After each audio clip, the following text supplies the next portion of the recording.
What's up, YouTube? Welcome to part 3 of the Teen Mom series. Did I stay with the baby daddy?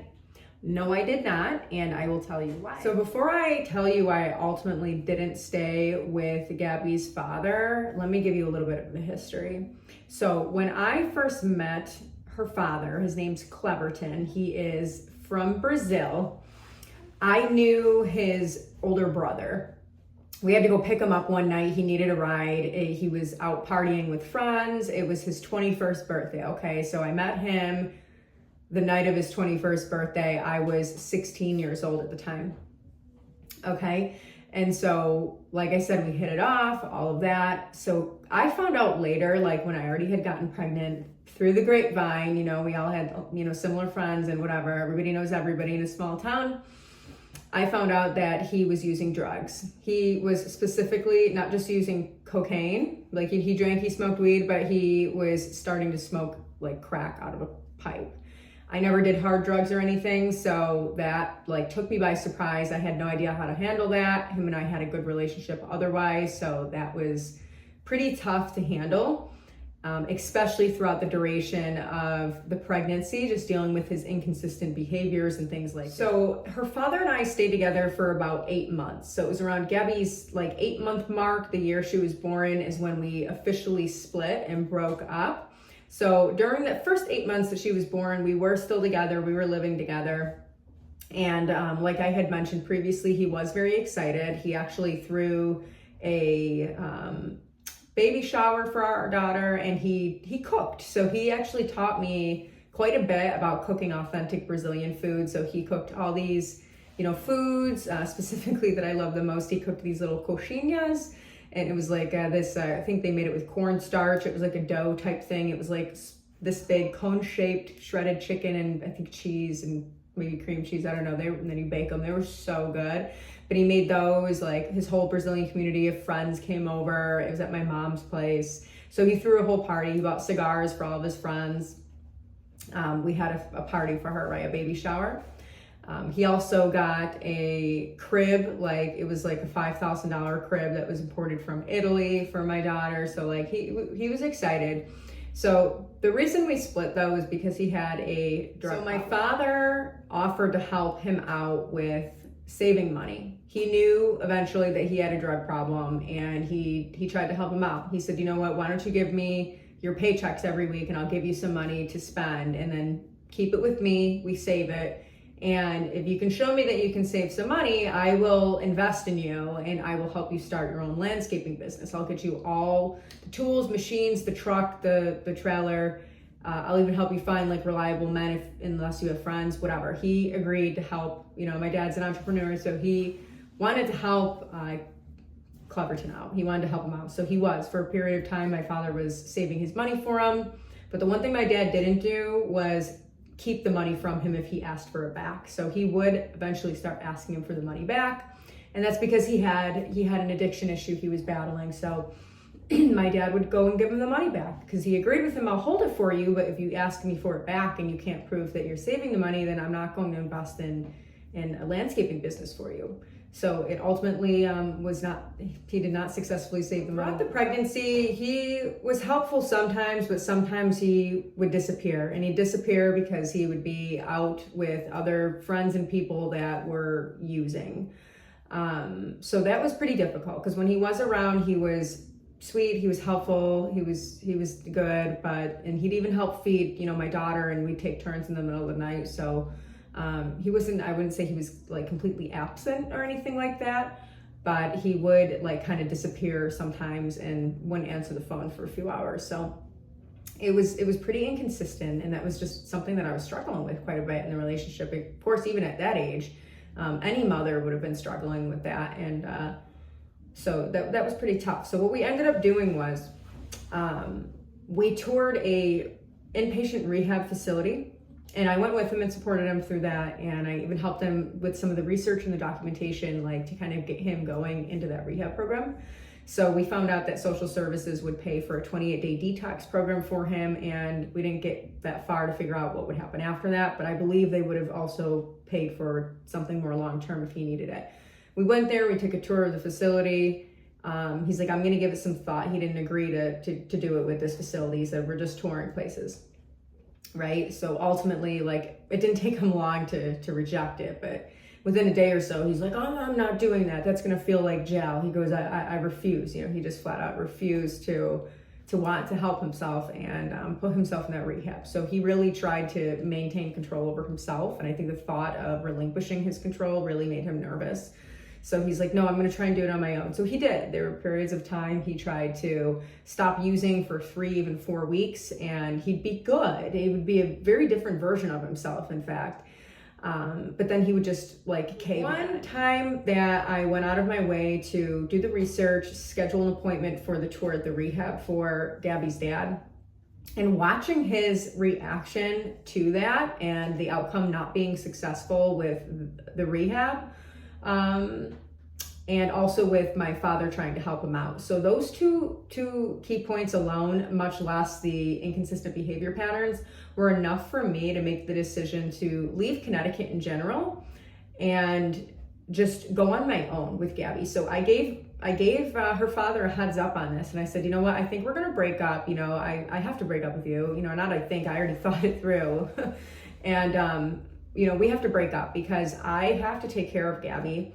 And we loved each other. So he definitely didn't take that very well. And he felt alone, and he felt like I was just abandoning him and taking his daughter away from him too. But he was more focused on our relationship too. It wasn't not just Gabby. You know, he really wanted us to still be together. He wanted to get married even. So he was not okay with that. But anyways, I just ended up leaving. I actually packed up my bags. I already had made a plan with a relative, and I put my daughter and I on the Amtrak train from Poughkeepsie, New York, which was about an hour away from where I was living in Connecticut. And we took a 6 or so, maybe even 7-hour train ride to Buffalo. And I got to Buffalo. We settled in with the relative, and Cleverton, her dad, was in disbelief. He was in absolute disbelief that I actually moved and left him. And he would not stop night and day and all throughout the day calling my phone, blowing up my phone. He had been to Buffalo before, I believe 2 different times, and he hung out with my friends, my family, so he knew like what town I was in Buffalo, but he didn't have an address. Because anytime we visited family during the time that we were together, we would drive up with my father for those visits, so he never documented the address of where we were at. So he had no idea like exactly where I was. So he would call me night and day, and it was so hard and so tempting to like want to answer his call. But my relative I was staying with was pretty supportive, and she was like in the beginning stages of going through divorce. So she was helpful with keeping me disciplined, saying, don't answer his call, just don't answer it. You know, you got to take care of Gabby. Like, I know you want to answer, but just don't, you know. If he wants to get his shit together, then he will. And I said, okay. I said, you're right. And I did not answer his phone calls. And it was hard for me because I still loved him, but I loved myself and my daughter more, to be honest with you. You know, you have to. And so he was leaving voicemail after voicemail, and I would listen to some of them. You know, a lot of them he was actually crying. I never really saw him cry before, but he was pretty upset on the voicemails. And so he was doing that, calling very consistently day in and day out from August to all the way through December. You know, there may have been some days where he'd skip it, but he kept trying for a very long time. And then he called and left. The last voicemail I heard him say was that he left me. He said, I am getting a ticket and I'm going back to Brazil. He goes, you know, I have nothing left here in America. You know, my girl and my daughter are gone. They left me. And he was pretty much pitying himself, but he took a flight back to Brazil. And I'll tell you why that was a little bit of an issue. Now, he came into the country illegally, so he did not have a actual green card or citizenship in the US. So if whoever's watching isn't aware of how this works, a lot of people come into the country illegally, into the US, and they do it by paying someone, whoever does this, a certain amount of money. I think it's like maybe $14,000 to come up with fake identification, and you go to Mexico, and then you end up in the back of a truck, maybe with some livestock, some animals, and like water and maybe a loaf of bread, and you're mixed in with other illegal immigrants that are sneaking into the US. So he did sneak into the US when he was, I believe he told me, when he was about 17 years old. And that's also supposedly, from what he had told me, how he got into drugs. Because when there's a whole process they do with people that are coming in illegally, especially at a young age, they kind of put you in a house with a bunch of people, they get you work doing labor work, and they did all that for him. He made good money with working for not only landscaping, but a moving company. They would give him cash, so he'd make $200 to $300 a day cash, 5 to 6 days a week. Back then in 2008, he was making good money. And he had a drug problem, so he pretty much blew it all, usually most days.